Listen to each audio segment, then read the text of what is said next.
صبح سویرے سڑک پر خون پھیل رہا تھا. خون کی سرخی سیاہ سڑک میں جذب ہو رہی تھی. اسی لہو سے ایک شہر کی بربادی کی داستان لکھی جانے والی تھی. یہ بہنے والا خون اپنے ساتھ کراچی کے امن اور سکون کو بہا کر لے جانے والا تھا. سڑک پر بہنے والا یہ خون کراچی کی ایک 20 سالہ لڑکی کا تھا. کالج کی یہ 20 سالہ طالبہ کون تھی؟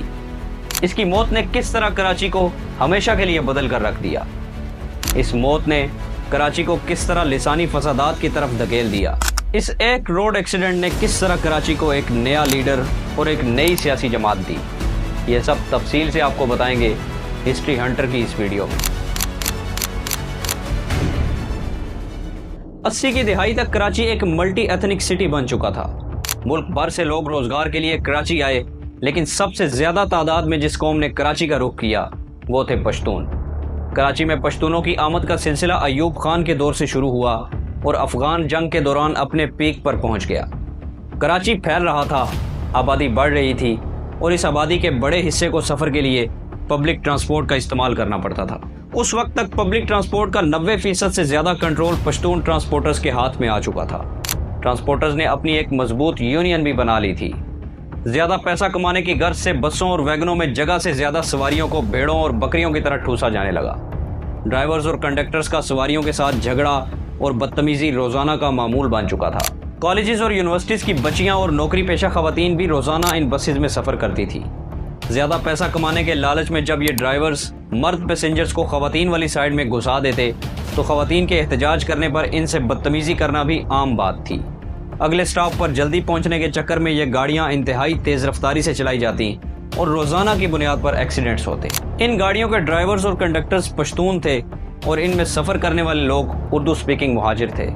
ٹرانسپورٹرز کا برا رویہ، بسز کی تیز رفتاری اور حادثات کی وجہ سے مقامی اردو سپیکنگ کمیونٹی کے اندر غصہ پل رہا تھا. دو قوموں کے درمیان نفرت کا یہ لاوا اندر ہی اندر پک رہا تھا جس کا کسی کو اندازہ تک نہیں تھا.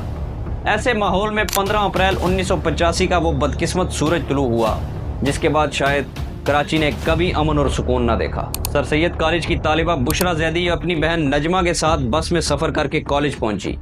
جس بس میں بشرا سوار تھی اس بس ڈرائیور نے ایک اور منی بس کے ساتھ ریس لگا رکھی تھی.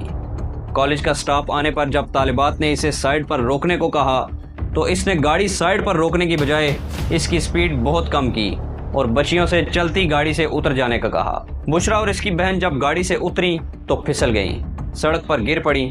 ایسے میں پیچھے سے آنے والی ایک منی بس نے بشرا زیدی کو کچل ڈالا. بشرا کی بڑی بہن نجمہ کی بھی دونوں ٹانگیں بس کے نیچے آ کر ٹوٹ گئیں. بس ڈرائیور موقع سے فرار ہو گیا. دونوں بہنوں کو فوری طور پر ہسپتال پہنچایا گیا جہاں پر ڈاکٹرز نے بشرا زیدی کی موت کی تصدیق کر دی. جان تو سب کی قیمتی ہوتی ہے اور بشرا کی جان بھی قیمتی تھی، لیکن جو ہمدردی اور ری ایکشن بشرا زیدی کے ایکسیڈنٹ پر آیا اس سے پہلے کسی حادثے پر نہ آیا تھا. کالج کی طالبات نے کالج سے نکل کر مین روڈ پر دھرنا دے دیا. پولیس کی جانب سے ڈرائیور کو گرفتار کیا گیا. نہ ہی ٹرانسپورٹرز یونین کا کوئی عہدیدار بشرا زیدی کے گھر ہمدردی کے لیے پہنچا. لالو کھیت کے علاقے میں سر سید کالج کے آس پاس مزید 6 کالجز تھے. بشرا زیدی کی اس اندوہناک موت کی خبر جنگل میں آگ کی طرح پھیل چکی تھی. ان باقی 6 کالجز کے اسٹوڈنٹس نے بھی سر سید کالج کے طالبات کے ساتھ احتجاج کو جوائن کر لیا. اس طرح احتجاج کرنے والے طلباء و طالبات کی تعداد ہزاروں میں پہنچ گئی. اتنے بڑے مجمع کو کنٹرول کرنا پولیس کے بس میں نہیں تھا.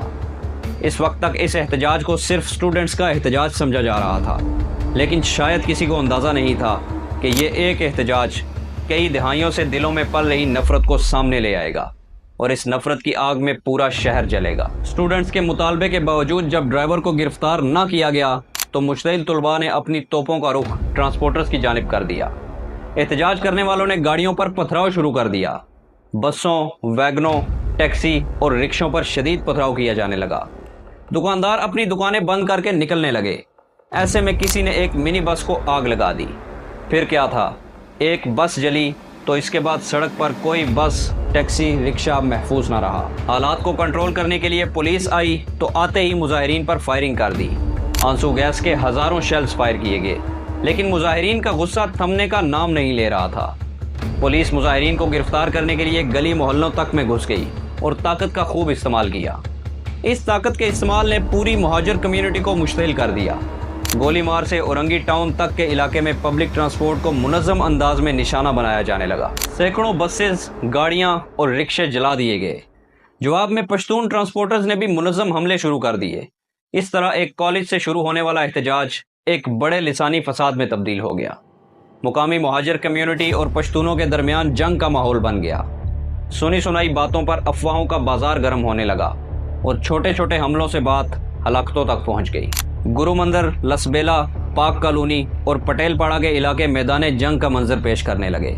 اسلحے کا آزادانہ استعمال کیا جانے لگا اور گولیاں ایسی چلیں کہ کراچی والوں نے گولیوں کی ایسی تڑتڑاہٹ اس سے پہلے کبھی نہ سنی تھی۔ فسادات اور ہلاکتوں کی خبر جب اہل اقتدار تک پہنچی تب تک بہت دیر ہو چکی تھی۔ کئی قیمتی جانیں ضائع ہو چکی تھیں اور حالات مزید بگاڑ کی طرف جا رہے تھے۔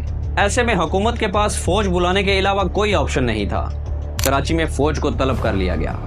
فوج نے سہراب گوٹ اور صدر سمیت کئی علاقوں میں کرفیو لگا دیا، لیکن اس کے باوجود حالات ٹھیک ہونے کی بجائے مزید خراب ہونا شروع ہو گئے۔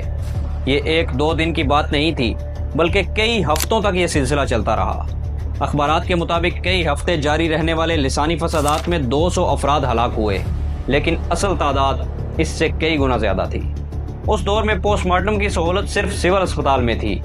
روزانہ 25 سے 30 لاشیں اسپتال میں پوسٹ مارٹم کے لیے لائی جانے لگیں۔ اب یہاں یہ سوال پیدا ہوتا ہے کہ یہ حادثہ ہی کیوں فسادات کا سبب بنا؟ ایسا کیوں لگتا ہے کہ جیسے سب اس ایک حادثے کا انتظار کر رہے تھے اور حادثہ ہوتے ہی ایک دوسرے پر ٹوٹ پڑے؟ وہ کون سے محرکات تھے جو حالات کو اس نہج پر لے گئے؟ اس کے لیے ہمیں اس وقت کے سیاسی ماحول کو سمجھنا ہوگا۔ جیسے کہ آپ کو پہلے بھی بتایا کہ 70 کی دہائی تک کراچی میں ملک بھر سے مختلف قومیتوں کے لوگ آ کر آباد ہو چکے تھے۔ سب لوگ، چاہے وہ مہاجر ہوں، پشتون ہوں، سندھی ہوں یا پنجابی، آپس میں اچھے تعلقات رکھتے تھے۔ شادی بیاہ کی رسومات اور فوتگی کے موقع پر گلی میں شامیانے لگا کر تقریبات کی جاتی اور سبھی قومیتوں کے لوگ ایک دوسرے کے دکھ سکھ میں شریک ہوتے۔ شہر کا ماحول پرامن تھا، لیکن پھر اچانک بھٹو حکومت نے کراچی میں کوٹا سسٹم نافذ کر دیا۔ اب کراچی والوں کو تعلیمی اداروں میں ایڈمیشن اور سرکاری نوکری میرٹ کی بجائے کوٹا سسٹم پر ملنے لگی۔ کوٹا سسٹم کی وجہ یہ بتائی گئی کہ شہری علاقوں کے پڑھے لکھے لوگ تعلیمی اداروں اور نوکریوں میں تمام سیٹیں حاصل کر لیتے ہیں اور اندرون سندھ کے کم پڑھے لکھے لوگوں کو داخلے اور نوکریاں نہیں ملتی۔ اس طرح پڑھے لکھے مڈل کلاس لوگ نوکریوں اور داخلوں سے محروم ہونے لگے اور کم پڑھے لکھے لوگ سرکاری یونیورسٹیوں اور نوکریوں پر براجمان ہونے لگے۔ کراچی کی مقامی مہاجر کمیونٹی کو لگنے لگا کہ ان کے ساتھ ناانصافی ہو رہی ہے، اور اس ناانصافی کی وجہ یہ ہے کہ ان کی اپنی کوئی سیاسی نمائندگی نہیں۔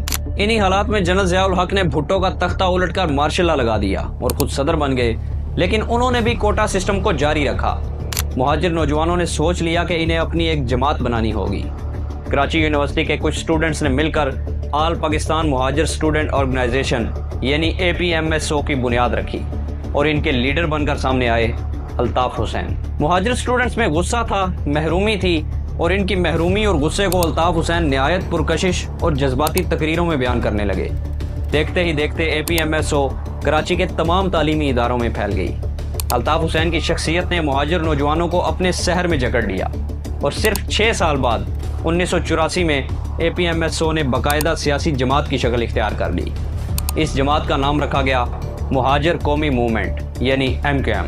مہاجر کمیونٹی کے لوگ پشتون ٹرانسپورٹرز کی بدماشی اور بدتمیزی کی وجہ سے پشتونوں سے بھی ناراض تھے اور کوٹا سسٹم کی وجہ سے سندھیوں سے بھی، لہٰذا MQM کے میدان میں آتے ہی لوگوں نے دھڑا دھڑ اس جماعت کو جوائن کرنا شروع کر دیا، اور یہ جماعت کراچی کے مڈل کلاس کی جماعت بن گئی۔ جنرل ضیاء الحق نے بھی MQM کی مقبولیت کو اپنے حق میں استعمال کیا۔ ضیاء الحق دراصل سندھ کے شہری علاقوں میں پیپلز پارٹی کا زور توڑنا چاہتے تھے اور اپنے اقتدار کو طول دینا چاہتے تھے، اس لیے انہوں نے بھی MQM کے لیے میدان کھلا چھوڑے رکھا۔ جہاں اور سیاسی جماعتوں کو میٹنگز تک کی اجازت نہیں تھی، وہاں MQM کو بڑے جلسے کرنے کی اجازت دی گئی۔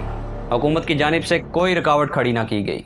کراچی کے شہریوں میں شعور کے نام پر شناخت کو پروان چڑھایا گیا، اپنی الگ پہچان بنانے پر زور دیا گیا، اور یہ سب کام MQM نے کر دیے۔ ایسے میں جب بشرا زیدی کا واقعہ ہوا اور مہاجروں کو یہ بتایا گیا کہ ایک مہاجر بچی کو ایک پشتون ڈرائیور نے کچل کر مار ڈالا ہے، تو مہاجروں کا دہائیوں سے پل رہا غصہ ابل کر سامنے آ گیا اور شہر بھر میں آگ لگ گئی۔